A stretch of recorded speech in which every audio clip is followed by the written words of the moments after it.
Good evening दोस्तों। जैसा कि पिछले बार की तरह फिर इस बार हम आपको मैंने प्लासी का युद्ध, बक्सर का युद्ध, आपको मुगल स्वतंत्र मैंने पढ़ा चुका है। फिर कल मैंने आपका मराठा भी पढ़ा दिया। उम्मीद करते हैं आपको लग रहा होगा कि भूल जा रहे हैं, लेकिन धीरे धीरे धीरे धीरे ट्रैक पे आने में थोड़ा सा वक्त लगेगा और धीरे धीरे हर चीज को कवर हो जाएगा। लेकिन लूसेंट को हमेशा देखना है और अदर बुक आपको बताएंगे हम कौन कौन बुक पढ़ना है। तो आज यहाँ पे हम आपको बताएंगे सिख साम्राज्य।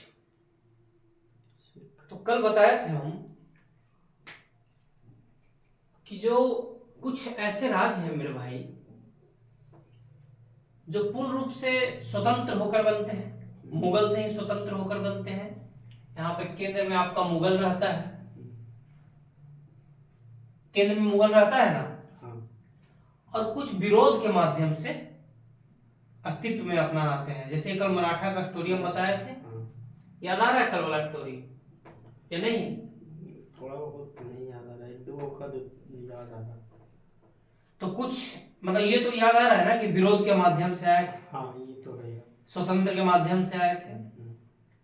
तो स्वतंत्र के माध्यम से बताए थे बंगाल। बंगाल का कौन नवाब था बताइए? मुर्शिद कुली खान। मुर्शिद कुली खान। अवध का? अवध का सादत खान। हाँ। हैदराबाद का? निजामुल हक। हाँ, चिनकिलीज खान निजामुल हक। और ये भरतपुर का? चूरा माने फदन सिंह। हाँ। तो धीरे धीरे याद हो जाएगा। कर्नाटक का समतुल्ला। हाँ, सदतुल्ला खान। तो कुछ ऐसे राज्य थे जो विरोध के माध्यम से आए थे और कुछ ऐसे राज्य थे जो तो स्वतंत्र के माध्यम से आए थे, मुगल से अलग होकर स्वतंत्र हुए थे। तो एक ऐसा ही विरोध के माध्यम से सिख धर्म का उदय होता है। ठीक है, सिख धर्म का उदय होता है। हम आपको फिर सिख से फिर बेसिक से उस वक्त पढ़ाएंगे जब मिडाइवल से साथ में आएगा तो, लेकिन यहाँ पे एक बेसिक कॉन्सेप्ट दे देंगे कि समझ में आ जाएगा। तो सिख धर्म, तो सबसे पहले हम जानेंगे कि सिख का मतलब क्या होता है। जो सिख होता है, सिख का मतलब क्या होता है? ठीक है, तो सिख का मतलब होता है शिष्य। जिस वक्त सिख धर्म का उदय होता है, कल हम बताए थे, उदय तो बहुत पहले हो जाता है 1400 में आपका, लेकिन जिस वक्त अपना अस्तित्व में आता है पूर्ण रूप से, तो बताए थे अहमद साहब जो अब्दाली है, पिछले घटना पे आते हैं, थोड़ा सा याद है ना कुछ? अफगान का वाला, अफगान का शासक। ट्रैक पे सही है आप। अहमद साहब अब्दाली अफगान से आता है यहाँ। फिर अफगान से पाकिस्तान आता है, पाकिस्तान से आपका भारत में प्रवेश करता है। पंजाब में उसका बेटा रहता है। पंजाब से आपका यहाँ पे पड़ जाता है हरियाणा, हरियाणा से पड़ जाता है दिल्ली। यहाँ दिल्ली के केंद्र में बैठा हुआ है कोई मुगल जो केंद्र में है। लेकिन दक्षिण तरफ से आपका मराठा भी बढ़ रहा है। और मराठा जैसे ही बढ़ता है उसके बेटा को भगा देता है। अहमद शाह अब्दाली को आ जाता है गुस्सा। अब गुस्सा होकर जब अहमद शाह अब्दाली आता है यहाँ पे, तो यहाँ से रोकने के लिए पड़ता है, यहाँ से ये लड़ता है। पानीपत का मैदान में तृतीय बार हो जाता है, जो कि पानीपत का तृतीय युद्ध कब लड़ा गया था? तृतीय युद्ध 1761 में। 1761 किसके और किसके बीच में लड़ा गया था? जो अफगान वाला, हाँ, अफगान का था और ये था मराठा के बीच में। जिसमें हार किसकी हुई थी? मराठा की। मराठा की हार हुई थी। 75,000 सैनिक मराठा का मारे गए थे। 75,000। ऐसा कोई घर नहीं था जिसमें किसी का मृत्यु न हुआ हो। मराठा था बगल। हाँ, ऐसा स्थिति था। ऐसा कोई घर नहीं था। मराठी ने बोला था कि हम लोग के पास सैनिक कम है, लेकिन वो नहीं आ रहा। वो तो बोलता है बाजीराव में तो बालाजी प्रथम रहते हैं, लेकिन यहाँ पे कमजोर हो चुकता है सत्ता। यहाँ पे चीते की चाल बाज के नजर, बाजीराव की तलवार पे संदेह नहीं किया करते, उसका अलग कंसेप्ट है। लेकिन यहाँ पे दूसरा शासक आ जाते हैं तो कमजोर हो चुकता है। बोले था सामंती व्यवस्था बढ़ चुका है। तो बताइए आप कि इंदौर का जो सामंती व्यवस्था में कौन थे? इंदौर का बताते हैं, इधर भी होलकर। पुणे का? पुणे का पेशवा। पेशवा हाँ। नागपुर का? नागपुर का भोसले। गायकवाड़ वाला है वो। हाँ, गायक, बड़ोदरा से गायकवाड़। गायकवाड़। 5 को याद, धीरे धीरे सब याद हो जाएगा, धीरे धीरे टाइम लगेगा थोड़ा सा, अकबकाना नहीं है, पेशेंस रखना है। ठीक ठीक। तो सिख धर्म का क्या होता है? उदय होता है। उदय होता है। लेकिन सिख धर्म का उदय कब का हो जाता है, लेकिन यहाँ पे अस्तित्व में आता है। तो मराठा अपने हार के बाद जो है दक्षिण की ओर लौट जाते हैं, और जो अहमद शाह अब्दाली है अफगान की ओर लौट जाता है। तो यहाँ पे क्या हो जाता है, एक वैकेंट खाली हो जाता है। अब मुगल तो रहता है, लेकिन बोले थे कि मुगल जो रहता है नुक्कड़ देखता है। मतलब बोला जाए तो कहावत है कि दरवाजे पे युद्ध हो रहा है और खिड़की से हम देख रहे हैं। तो मुगल का कोई हस्तक्षेप नहीं था, बस वो चुप था। मुगल इतना कमजोर हो चुका है उस वक्त, आलमगीर द्वितीय फिर उसको मार देता है, फिर उसको शाह आलम द्वितीय इतना कमजोर हो जाता है कि वो खुद दिल्ली में नहीं रहता, भागा रहता है। इतना कमजोर हो चुका है मुगल अस्तित्व में। तो सिख धर्म का मतलब हम बता रहे थे कि उस समय हिंदू धर्म में भी कुरीतियां था, आडंबर था, मतलब पंडित ब्राह्मण बहुत ज्यादा ये वो मतलब होता है ना कि पैसा दीजिए, पूजा कीजिए, मंदिर में वहां जाइए, बहुत ज्यादा फैल चुका था। लेकिन जो सिख धर्म था उसमें जातिवाद बहुत ज्यादा हिंदू में उच्च स्तर पे था। सिख धर्म? हाँ नहीं, हिंदू धर्म में कि आप लोअर कास्ट का, आप हमसे बात नहीं कर सकते, आप ये हैं वो हैं, उच्च श्रेणी के लोग, जमींदार के वर्ग के लोग बहुत ज्यादा उस समय थे। तो जो सिख धर्म था वो कहता है नहीं, हम सभी धर्मों, सभी जात को, सभी पात को समान वर्गों से देखते हैं, समान अनुसार हम देखते हैं, चाहे वो लोअर कास्ट हो, अपर कास्ट हो, मध्यम कास्ट हो, कोई भी कास्ट हो, हम सभी को एक माध्यम से देखते हैं। तो कहा जो भी सिख धर्म में आएगा सभी को हम बराबर सम्मान देंगे। तो सिख धर्म का यही मतलब होता है, वहां पे सभी के लिए दरवाजा खुला है। अब सिख धर्म की स्थापना कोई करते होंगे, तो सिख धर्म की जो स्थापना है गुरु नानक रहते हैं, वो प्रथम। इनका क्या नाम है? गुरु नानक प्रथम। इनका नाम याद रखना है आपको। और जो लंगर की शुरुआत करते हैं और पंगत की, लंगर की एवं पंगत की शुरुआत कौन करते हैं? गुरु नानक बताते हैं। लंगर हम गुरुद्वारा में चलते हैं तो भोजन फ्री में बढ़ता है, और जब भोजन फ्री में बढ़ता है तो सब पंगत लगाकर खाते हैं, एक साथ खाते हैं हम लोग। जैसे कि कभी भी आप गुरुद्वारा में गए होंगे तो आपने देखा होगा कि सब बैठकर खाते हैं, ऐसे हाथ फैलाते हैं, रोटी दिया जाता है, बैठाकर पेट भरा जाता है आपको। तो लंगर उसको कहते हैं। पंगत क्या होता है? पंगत में सारे लोग मिलकर ईश्वर की आराधना करते हैं एक साथ, सब साथ में बैठकर, तो उसको पंगत बोलते हैं। तो अगर क्वेश्चन आएगा कि ऐसे कौन सिख धर्म के जो थे गुरु थे, वो लंगर एवं पंगत की शुरुआत की थी? गुरु नानक प्रथम। गुरु नानक। सिख धर्म का संस्थापक कौन थे? गुरु नानक प्रथम। गुरु नानक प्रथम। अब जो दूसरा आते हैं, फिर इनकी मृत्यु होती है। अब गुरु नानक के बाद गुरु अंगद आते हैं। गुरु अंगद। गुरु अंगद का जो पहले का नाम रहता है उसको लहना बोलते हैं। लहना उनका नाम था। ये पूछ सकता है एग्जाम में कि गुरु अंगद का पुराना नाम क्या था, तो लहना। इसने गुरुमुखी लिपि का आविष्कार किया था। गुरुमुखी लिपि मतलब क्या होता है, दिमाग में आया होगा, मतलब एक जो अपना लिपि होता था उस टाइप का, वो कुछ सिख धर्म में होता है, उसको वो चलाए थे। बस इतना याद रखना है। उसके बाद आते हैं, पहला गुरु कौन हुए? गुरु नानक जो संस्थापक थे। उसके बाद गुरु नानक आते हैं। उसके बाद गुरु अमरदास आएंगे, तीसरे गुरु। तीसरे गुरु आपका गुरु अमरदास। तब याद है कि बुक में है। फिर गुरु अमरदास के बाद गुरु रामदास, चौथे गुरु। पूछ देगा कि चौथे गुरु कौन थे, तो गुरु अमरदास, रामदास।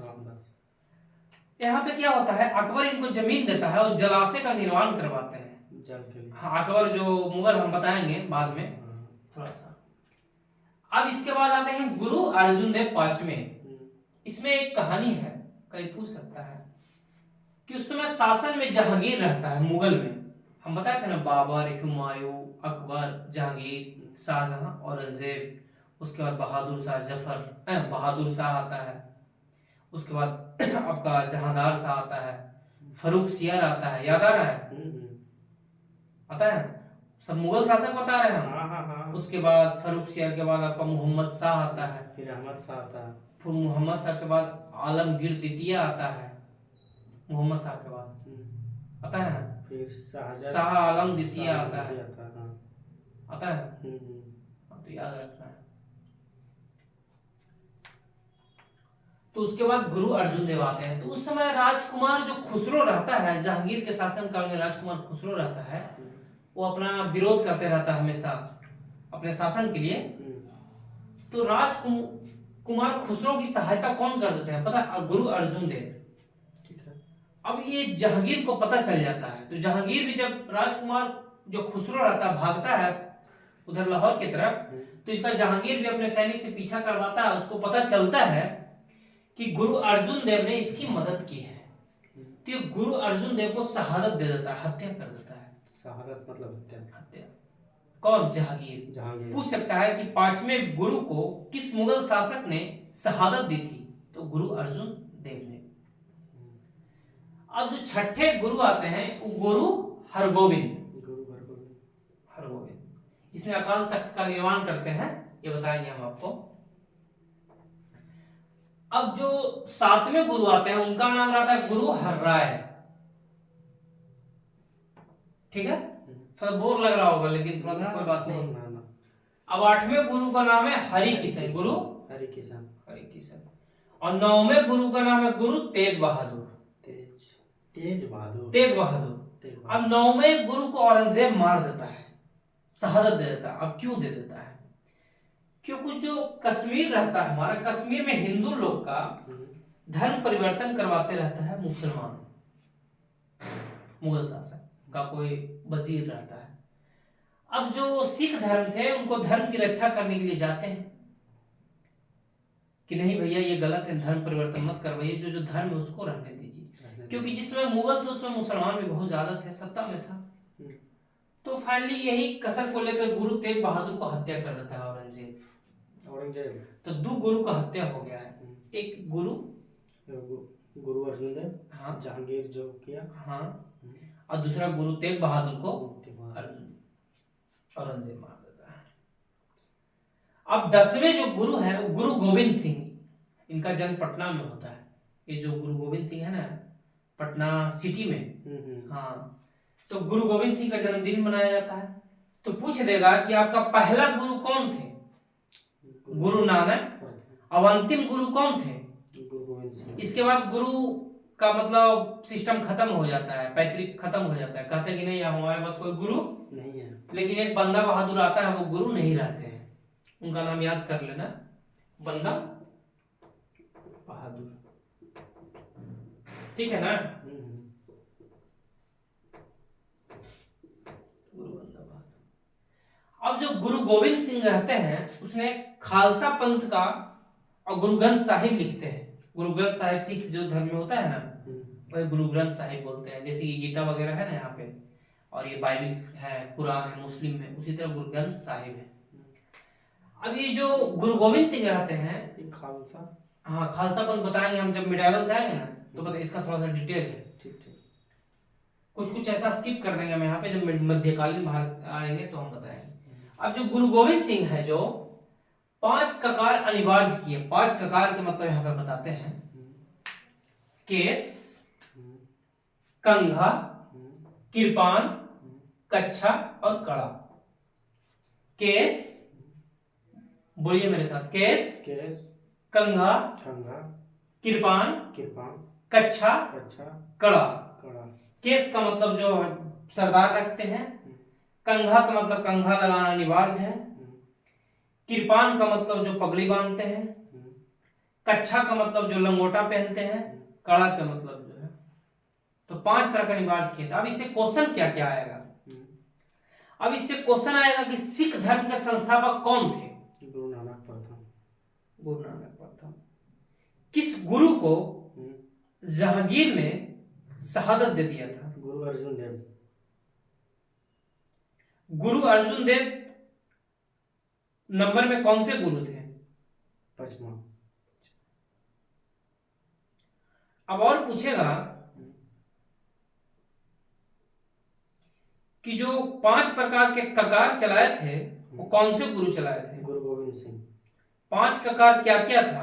केस, कंघा, कृपाण, कच्छा, कड़ा।